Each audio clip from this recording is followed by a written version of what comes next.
Hello, friends and coffee lovers. A lot has happened since we last spoke. To start off, I did move back to Michigan. Welcome to my home. And started the trailer. So just 2 weeks ago, I had my inspection and passed. I haven't been super active on YouTube as we're like starting the trailer, kind of navigating being back in Michigan and doing a ton of renovations on our house. But I do have some of that process over on TikTok. So yeah, feel free to check that out. But I just kind of wanted to give you a little walkthrough of what's been going on, the layout of my trailer, and just kind of the basics of getting inspected. So here we are. So here is her current state. So right now the trailer is kind of in my in-transit position. So everything is kind of tucked away where it needs to be so that things aren't like sliding around like crazy when we are actually driving. So it looks a little bit chaotic in here, but I'll give you a little tour of kind of where I keep everything. Welcome to Hazel. This is kind of our front door. You walk in.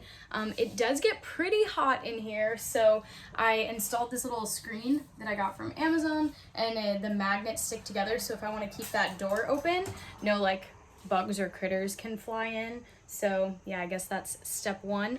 On the same end with this window here, let me flip the camera. This is my wind guard, which pushes air down so that if any bugs try to fly in, they'll just kind of be pushed down. That does also kind of help with airflow, which keeps it a little cooler in here. But both of those were health code things for my state. So starting over on this end of the trailer, something that was important to me was to have a little bench area where if somebody comes to visit me during a market, they can kind of sit and keep me company, or I can take my breaks. What I love about this, first of all, it was a flip of ours, which is fun. But if you open it up, that is where I keep all of my extra cups and lids. So I've got a really big stock and it's still usable space, which is really nice. I keep my different menus kind of slid over here. They usually tuck back that way so that they can't slide around too much. And then of course I've got my broom and a cute little postcard from my friend's honeymoon. Back here, I just installed this to keep my personal belongings on, like hang my keys or my fanny pack while I'm working. This guy obviously does not stay here when I'm working, but it helps me load my generator in and out of the car. It's been very helpful. And then I keep a trash can inside and one outside for all events. So if we work our way towards the cabinets, I definitely need a better system to keep these closed while it's moving. This is a temporary fix, but in here is where I keep kind of the basics that I grab for. I got my locks, my backup square reader just in case. I like to keep silly bands on the trailer for the kiddos. Obviously business cards. And then in this one, it's chaos, but I have all my stickers in case I want to sticker cups or bags or anything. I have some stamps, extra command strips and little hooks just for maintenance around the trailer. Extra letters if I have to take things off of my sign because I don't have them that day. Got like sticky notes and of course pens and Sharpies, which I definitely need more Sharpies. Making our way into this chaos. It is packed tight for stowing, but this is what I put out on my sugar bar so that people can self-serve. Obviously, I've got that guy in case of emergencies. This is what I keep my syrups in. Got some other decorative items, my first aid kit, lids for all of my drinks. So when I'm doing an event, all of this comes out and goes up on the counter, customer facing, so that they can serve themselves. And then I have my like SOPs and all of my food safe stuff in here. Into the next cabinet. Same kind of thing, of course, my speaker for music. These cups I pull out and put right there so that I can grab them while I'm taking orders. And then I've got more Sharpies. These are extra letters for my really cool menu board. And here I keep like extra tapes and things like that that I might need to grab easily. And that's pretty much it in this little bin. And then when you work our way towards this side of the trailer, this is kind of where the technicalities and all the fun stuff comes into play. Down here is just extra storage. I have already learned bungee cords are your best friend. If you can find ways to attach them, then you're able to really keep everything in here and it won't slide around too much. I obviously need a ton of water. It's very important that it's purified drinking water, and all of this is all the technicalities of plumbing into this machine, which I will let you consult someone about because I don't want to mess up and explain everything wrong. But my espresso machine pump, my pitcher rinser pump, both of which have separate lines, one that leads up to here, one that leads up to here, and then I prefer to have them drained separately into a dump bucket. That way they're not going into my gray water tank and making that like an absolute milky, gross mess. So I keep them self-contained so I can take those out. It's just super, super important that you make sure they don't overflow. So you need to be really careful that you're not wasting too much milk. I also installed these little hooks back here. This is also kind of a temporary fix to keep my machine in place, again with a bungee cord. I'd like to find a more secure option, but that keeps the machine itself from sliding around when we're moving on the road. Of course, I have my pitcher rinser.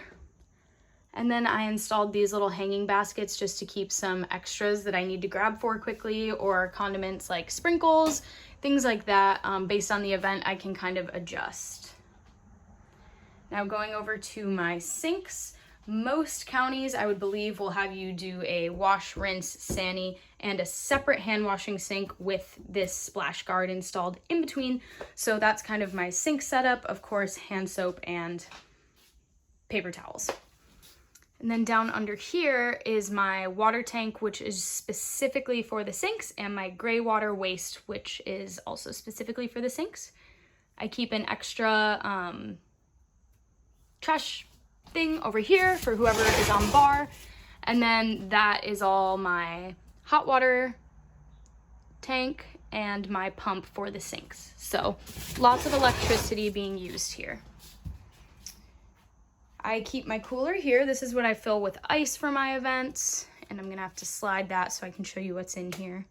First of all, in the drawer, again, lots of chaos and fun things, but I've got everything that I need for my espresso bar, extra spoons for stirring, some cleaning items, of course. That all goes in here. And down below is my entire cleaning cabinet. So obviously I have my sani bucket, some extra paper towel, soaps, counter cleaners, stainless steel cleaner. I keep an extra scale, and of course, like I said, can never have too many of those, so I keep some extras in there to secure things if necessary. In this bottom one, I like to keep everything, these have been really helpful too. I like to keep everything for cleaning the espresso machine, so I can just pull this out at the end of a shift and use that to clean. And then up top here, I keep all of my towels for cleaning. So when I start the day, I'll pull these out, get my sani bucket going, and then I usually won't have to touch this if there are no spills until the end of a shift. So I can close that and kind of put the cooler back where it belongs. Driving, I keep my grinder down below. Everything is super bungeed, so nothing slides. I did have a bean spill once. That was not fun. And then, of course, my fridge. So we've got a good amount of room in here. I just need to be conscious about how many milks I grab because you can only fit a certain amount at a time, but it hasn't been an issue yet. So really today I just wanted to check in because it's been a while and obviously a lot has happened. We are official, we're able to operate. I have not quite figured out how I'm gonna navigate the winters yet because we are in Michigan and it gets very cold. So I'm booking up through November as much as possible, and then I'm just gonna kind of come up with a plan from there. But we've done 3 events so far, 2 of which were like family and a soft opening, and another one was an actual event that we attended. It was a car show. It went really well. It was really crazy. Your first event, even after the soft open and the family function, you learned so much. So I've got some things I want to adjust. This trailer, I think especially because we have so many different pumps and we do have a commercial grade espresso machine, I need some pretty hefty generators to run this thing. So even if there's an event that I can work by myself based on volume, I definitely need another person there to help me load and unload the generator, which is something I hadn't thought of before. So I'm learning things like those unexpected costs that are coming up. But so far so good. As long as my car stays intact for me and continues to pull the trailer really well, then I'm feeling good. And I think with each event, obviously I'll learn more and hopefully be able to share more with you if you're looking to do something similar. So from here, if there's anything that you want to see, anything else you want to know, let me know. I would like to be as active as possible and be a resource for those of you that want to dive into starting your own business. And like I said, my TikTok stays pretty active. It's just a little bit easier to kind of make those on the fly. So I'm happy to answer questions there as well and take you along with me. So cheers, friends.